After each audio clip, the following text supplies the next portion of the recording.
Eleições 2026 na TMC. Muito bem, são 8h40. Ele é médico especializado em psiquiatria, estudioso do processo de construção dos pensamentos, desenvolveu a teoria da inteligência multifocal, na qual investiga a função, ou quem sabe as funções do eu. Ele está aqui para me corrigir se eu falar alguma bobagem. Colocou seu aprendizado e suas descobertas nos livros e se tornou best-seller, escrevendo ficção e teoria. Vendeu mais de 30 milhões de unidades, é lido em mais de 70 países. Vendedor de Sonhos, de 2008, é um dos seus títulos mais conhecidos, mas há muitos outros. Consolidado na carreira, anunciou seu interesse, sua intenção em disputar a presidência da República do Brasil em 2026. Estamos falando de Augusto Cury, pré-candidato, nosso convidado aqui na TMC. Seja bem-vindo, bom dia. Uma grande honra estar com vocês, bom dia. Bom dia. Falei alguma bobagem aqui? Não, até agora não. Na verdade, ser espontâneo faz parte da saúde emocional, viu? Tá certo. Mesmo quando nós erramos. Então tá bom. Um coração intencional, não há problema. Então vamos lá, vamos começar com uma pergunta absolutamente inusitada para os padrões da gente aqui para pré-candidatos. A pergunta é muito simples, até baseada no seu conhecimento. O Brasil está precisando de análise?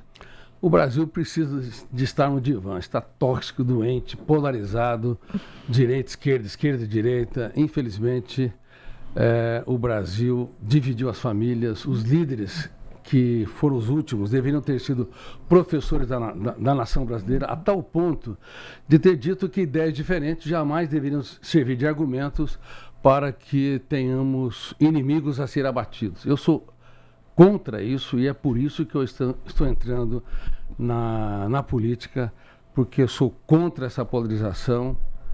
O meu objetivo é foco nas pessoas, o meu objetivo também é centrado naquilo que importa. Importa abaixar a inflação, importa cuidar da dor das pessoas e também o Brasil que soma e não divide. Essa polarização, reitero, adoeceu o país como um todo. Infelizmente, nós precisamos resgatar o Brasil dos nossos sonhos. É muito agradável até ouvir esse discurso de pacificação, mas a política exige conflito. O presidente precisa dizer não, precisa contrariar grupos de interesse, precisa enfrentar, enfim, corporações e tudo mais, negociar com partidos, comprar muitas brigas. Qual conflito o senhor está disposto a comprar e compraria já neste momento se fosse presidente?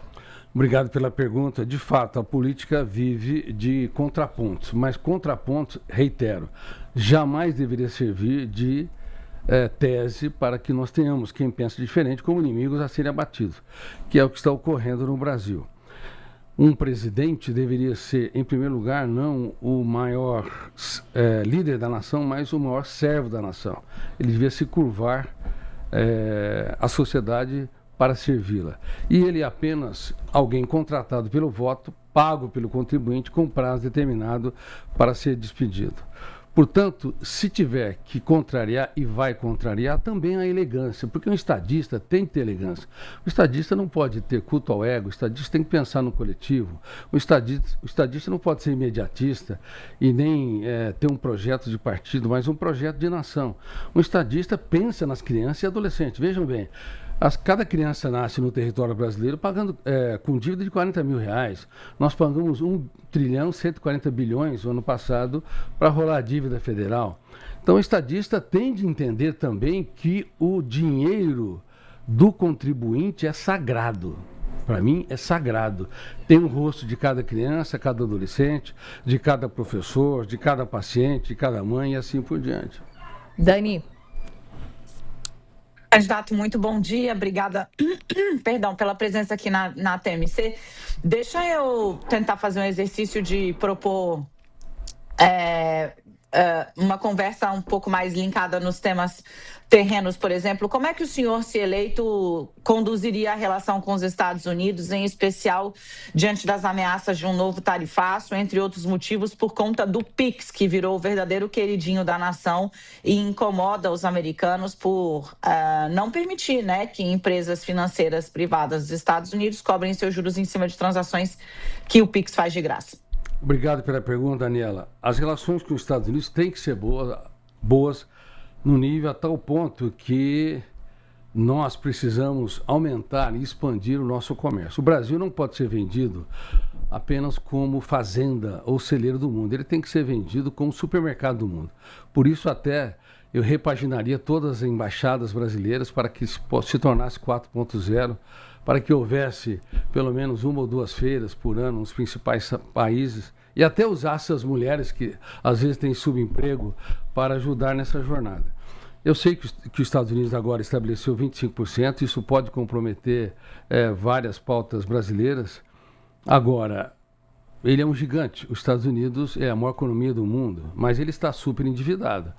A dívida americana se aproxima dos 40 trilhões de dólares. Eles devem, se você pegar a dívida dos estados, das pessoas e a dívida federal, dá quase 100 trilhões, ou um pouco mais de 100 trilhões de dólares, quase o PIB mundial.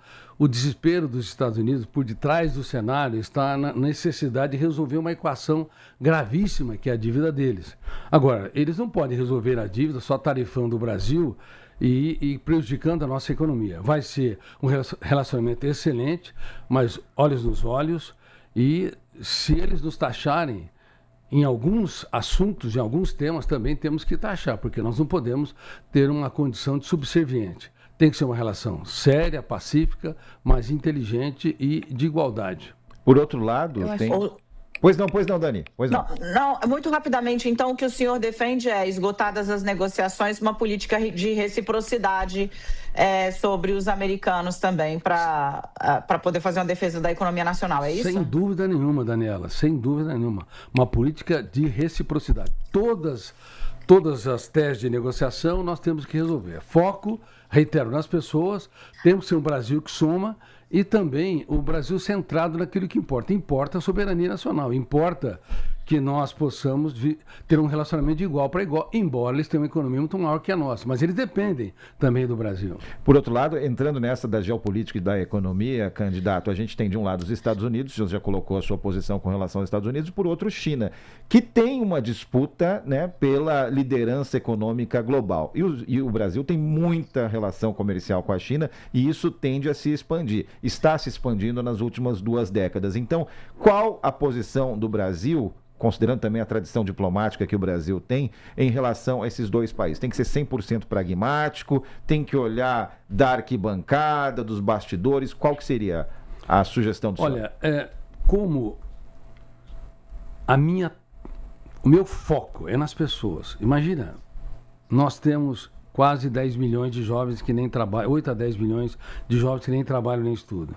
Imagine que nós temos uma dívida que se aproxima de 80% do PIB e ela é altíssima, e nós pagamos para rolar a dívida também federal um juros completamente insano. Imagine que os agricultores, eles pagam 20% de taxas anuais e a atividade não dá 5 ou 6% de lucratividade. Imagine que 78% das famílias estão endividados, 50% estão super endividados. Eu estudo o Brasil, eu leio o Brasil há 25 anos, eu não estou entrando na seara da política apenas como alguém de fora, tá certo? E nós precisamos resolver esse drama, essa crueldade. Então, o Brasil, ele precisa ter as melhores relações com os países. Nós temos que ser realmente pragmáticos, porque o que importa é centrar no desenvolvimento econômico. O que importa é melhorar a qualidade de vida das pessoas. O que importa é que nós tenhamos um feminicídio, por exemplo, realmente debelado, porque a cada 5 horas uma mulher é morta pelos parceiros e pelos seus familiares no Brasil, e elas pagam 4% de juros a mais por ano. Não sei se você sabia disso, para se financiar, embora sejam melhores pagadoras que os homens. O que importa é melhorar o país. As relações têm que ser excelentes para que possamos ter um desenvolvimento adequado, abaixar essa inflação. O governo federal, ele tem de ser responsável fiscalmente, porque você aumenta a margem para o Banco Central diminuir os juros, embora, na minha opinião, me parece que aqueles que estão no Banco Central são hiperresponsáveis, são responsáveis por conter a inflação, mas são cruéis com a produção. Há um paradoxo sem precedentes, somos o país que mais tem os juros real no mundo. Enfim, nós precisamos resolver aqui, centrado nos problemas, foco nas pessoas e um Brasil que soma e não mais um Brasil que divide. Queria aproveitar que o senhor falou sobre soberania nacional na penúltima resposta, sobre violência e sobre insegurança de forma geral. Qual é a posição do senhor sobre a classificação dos Estados Unidos, do Comando Vermelho do PCC como organizações terroristas? É uma medida eficaz para combater a violência enquanto um dos principais problemas e uma das principais preocupações do nosso país? Olha, obrigado pela pergunta. Pior do que um crime organizado é um Estado desorganizado, é um Estado onde ele não consegue resolver seus problemas mais importantes. Eu conversei com vários juristas, inclusive conversei com membros da cúpula da Polícia Federal sobre esse tema, porque eu já dei treinamento na Polícia Federal, já dei vários treinamentos gratuitos também na Associação de Magistrados do Brasil. Está tipificado na nossa Constituição o que é uma organização criminosa transformando-se em organização terrorista. Ainda há elementos, está dividido a opinião deles, há elementos que constituem, outros acham que não constituem, porque não há o desejo de derrubar o país, não há um clima de terror, não há assassinato de opositores e assim por diante, que caracterizam a organização, as facções como organização terrorista. O que nós não podemos perder é a soberania, e as facções têm que ser combatidas de maneira rápida, eficiente e urgente. E tem que haver integração das polícias federais, militares e civis.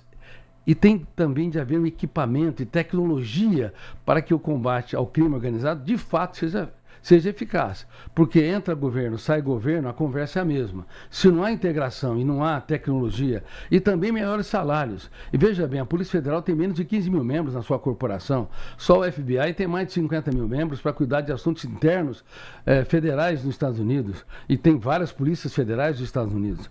Então, nós temos que integrar as polícias, melhorar os salários dos policiais, e termos tecnologia de inteligência artificial para que realmente o crime seja combatido.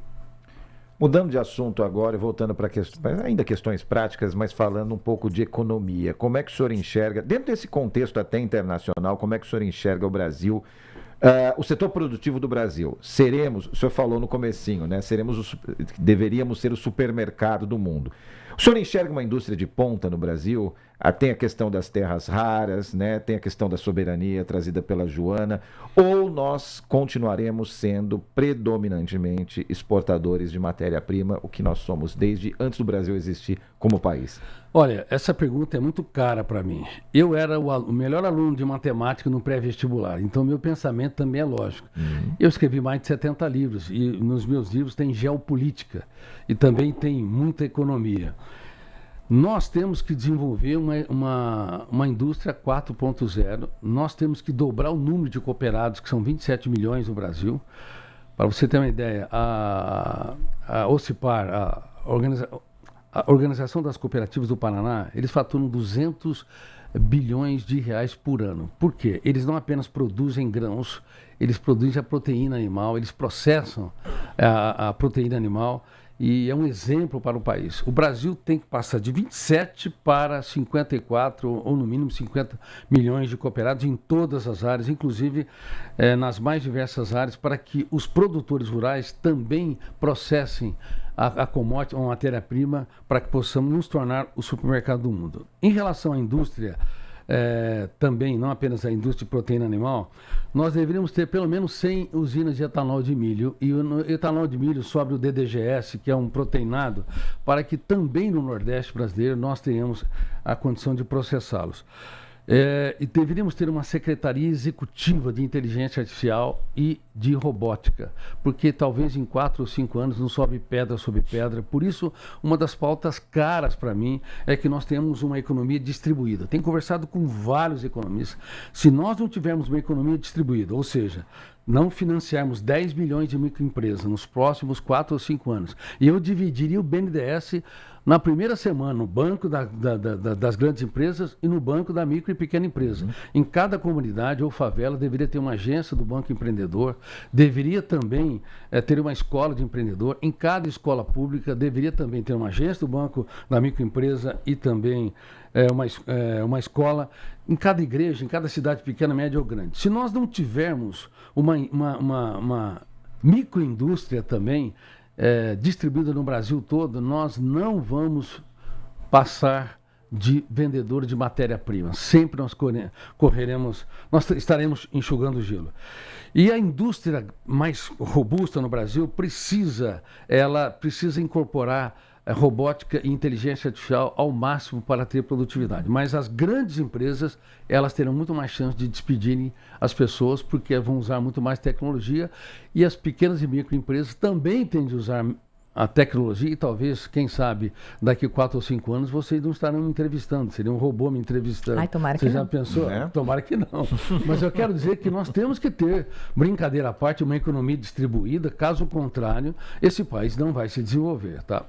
Bom, o que será que um robô perguntaria agora, não é mesmo? Queria saber se a sua candidatura é até o fim ou se o senhor considera eventuais alianças.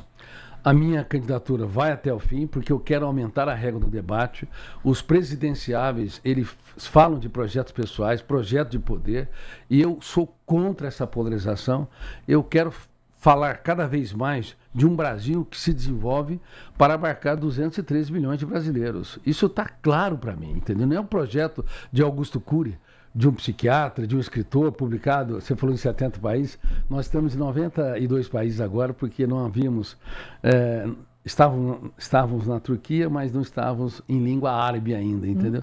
Assinamos então, com 22 países agora, entendeu?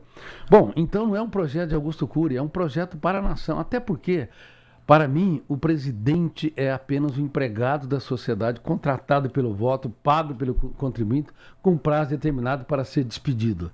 Ele é apenas um empregado da nação. Não deveria jamais ter necessidade ansiosa de perpetuação no poder.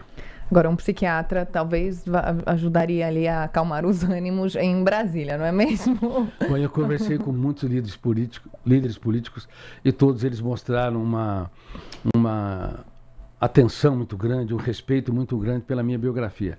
Eu não dependo do poder, falo com muita humildade, não preciso financeiramente e também do poder, e reitero com muita humildade, eu estou me colocando como pré-candidato num ambiente altamente tóxico. Nunca vi um ambiente tão doente. Olha, eu conheço ambientes doentes, hein? Mas nunca vi um ambiente tão doente, onde as pessoas, elas, mesmo que tenham boas intenções, não vou falar que todos são irresponsáveis, são corruptos, pelo contrário, mesmo que tenham boas intenções, há tantos compromissos na política, há tantas pressões, que as pessoas não têm tempo para se conectar consigo e abrir o leque da sua mente para dar respostas inteligentes para um Brasil, de fato, sonhador, um Brasil inteligente, um Brasil pragmático, um Brasil dos projetos. Bom, tínhamos muitas outras perguntas, mas fica o convite para outras oportunidades a gente voltar a conversar, pré-candidato, né? Essa foi apenas a primeira com o pré-candidato pelo Avante à presidência da República, Augusto Cury. Muito obrigado pelo papo aqui e até uma próxima visita. Uma honra estar com vocês aqui. Muito obrigado. Obrigado, Daniela, também. Uma honra.